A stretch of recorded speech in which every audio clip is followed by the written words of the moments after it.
Guys, every time you get a check or you get paid from anywhere, do these 7 things. This is a simple paycheck routine that anybody can do. Now, the first thing you got to do is you got to make sure that whoever is paying you the right amount of money. If you're getting paid from a business or from your job, you got to check your pay stub, or you got to go online to the HR website and make sure that you are being paid correctly. There's studies out there that show up to 20% of all payrolls in America are inaccurate. They're not right. So you have to make sure that you are getting paid exactly what they told you that you're getting paid. In other words, check your pay stub. You got to know that what all those acronyms on there mean. Not only the acronyms, but you got to sort of know exactly how much those things are supposed to be, the general amount that is supposed to be coming out of your check, right? Because the fact is, they make mistakes when it comes to payroll, right? And the last thing you want to do is be leaving money on the table or getting paid too little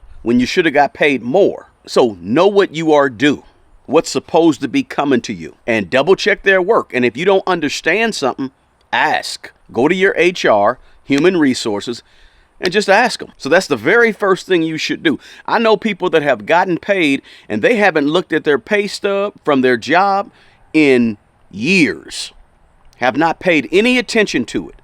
But I'm telling you to pay attention. Now, the second thing you got to do every single time you get paid is you have to create a zero-based, unique, written monthly budget on paper or on a spreadsheet or somewhere. And that means you have to be spending all that money on paper first.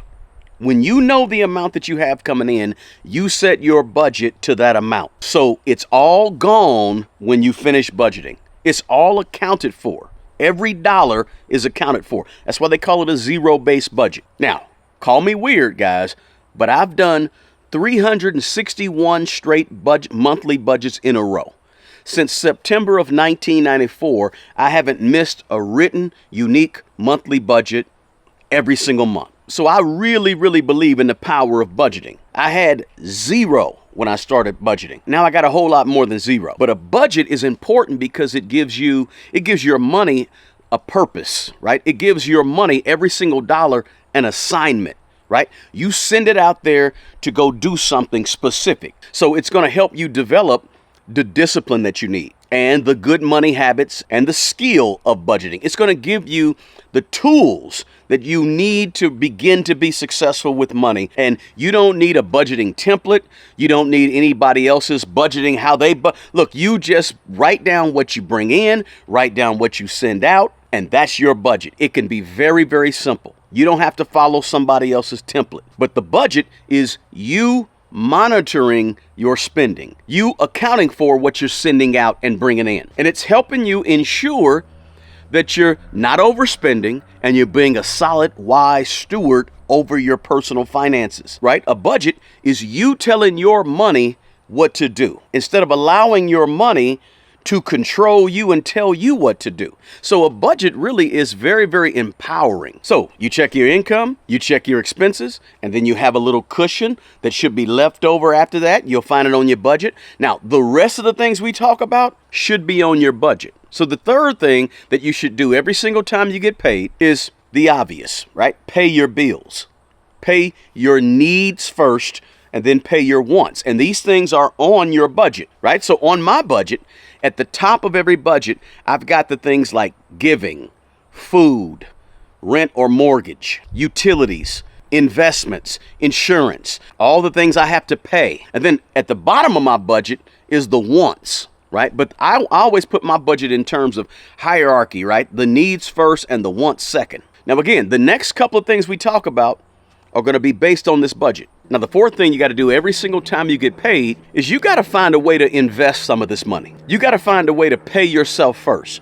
Now, I do suggest that you automatically be getting the match at your job. If your job offers a 401k match or a 403b match, you should be doing that already. And by the time you get money that you bring home, that's already out of that money.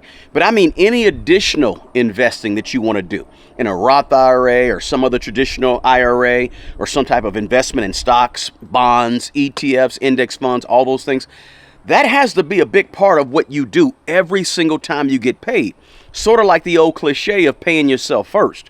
But really what you're doing is you're setting up your future, right? When you take out every single time you get paid that you pull out some money for yourself, you're dealing with your future self. The future budgets that you got to make in 10, 15, 20 years from now, you're paying for them because you're investing. You don't build wealth by just saving money.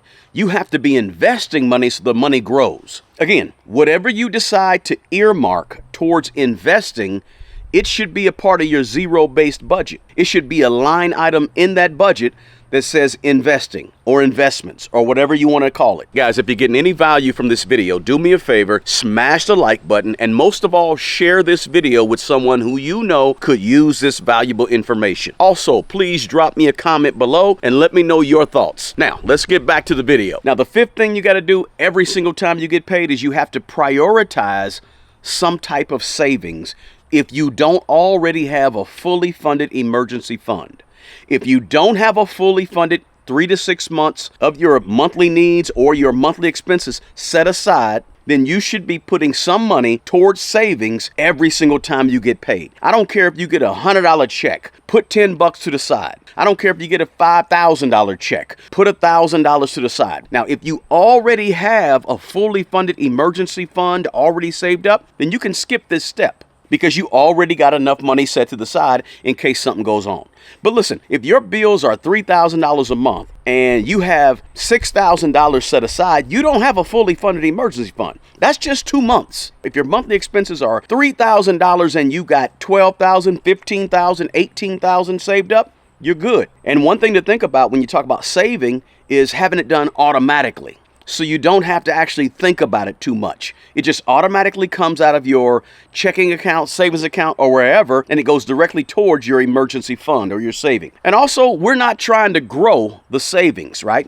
We're going to get growth when we do our investing and we're doing our 401k and all those other things. But with your savings, I just want you to be able to get to it as soon as possible. If that means a high yield savings account online, cool, keep it there. If that means the bank down the street from you, cool, keep it there. I don't really care too much about where you put your emergency savings fund. Just every time you get paid, be sure you're putting something towards it unless you already have it fully funded. And again, this amount that you're putting towards your savings every time you get paid, it has to be on your budget, earmarked and written down on the budget. Listen, try to avoid doing this. Everybody wants to write all their bills out, and then if they have anything left over, they put it towards savings. Or if they have anything left over, they put it towards investment. No, I'm telling you, don't if you have anything left over, plug it into your actual budget.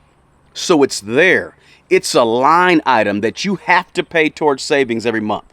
Or it's a line item that you have to put towards investing every single month. Now, the sixth thing you got to do every single time you get paid is if you have bad debt on anything that's going down in value, put some money towards paying that off every single time you get paid.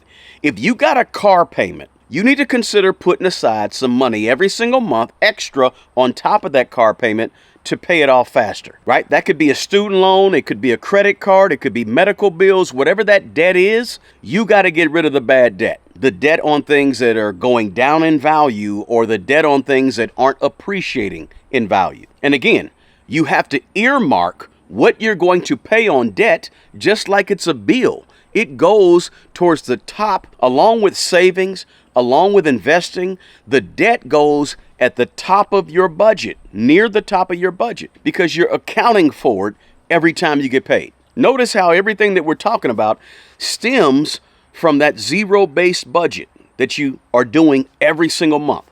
Now, the seventh and final thing that you got to do every single time you get paid and make a part of your simple paycheck routine is treating yourself. Now, when I say treating yourself, I mean treating yourself in a modest way where you set aside a few dollars for yourself every single time you get paid. My rule of thumb is the 3% rule. And the 3% rule just says that 3% of every single thing that you bring into your life in terms of money, spend it on yourself. If you get a check for $100, spend $3 on yourself. If you bring home $2,000 every single month, put aside $60 to do something for yourself. If it's $5,000 a month that you bring home every single month, set aside $150 out of that, 3% of it, so that you can do something for you, so that you can feel like You're actually getting something out of the hard work that you're putting in at your job or with whatever you're doing to get paid. Right? Because I don't want you just to do all this work and not be able to enjoy any of this money on your own. Now, again, this is modest, right? You're not going and blowing it on something. But if you want to save it up for 3 or 4 months and it turns into being $500 or $600 and you do something big, that's okay. There's nothing wrong with you doing something for yourself and enjoying a small piece of the money that you bring in while you're working on some of these other things. Just be sure to stay within your means. Don't bust the budget because you see something, some shoes or a coat or something that you really, really want. This is all about learning to be disciplined and learning to have the good habit of being patient and waiting and delaying gratification, right? It's all about those things every single time you get paid. The problem comes in with a lot of people is when they get money, they got to spend money. They get more money, they got to spend more money. And they get in this habit instead of saying, okay, let me slow down. Let me develop a good, solid routine that I can do every single time I get paid where I'm actually becoming better with money. So feel free to do something nice for you. So there you have it. That's the simple paycheck routine and 7 things you should do anytime you get paid. Now, I do a monthly budget, but I call it a split method budget. And if you want to know exactly what the split method of budgeting is all about, you can watch this video right here of me explaining the whole thing. The best person who's going to take care of the old you is the young you. Guys, take good care of yourself and take care of other people. Until the next video, peace.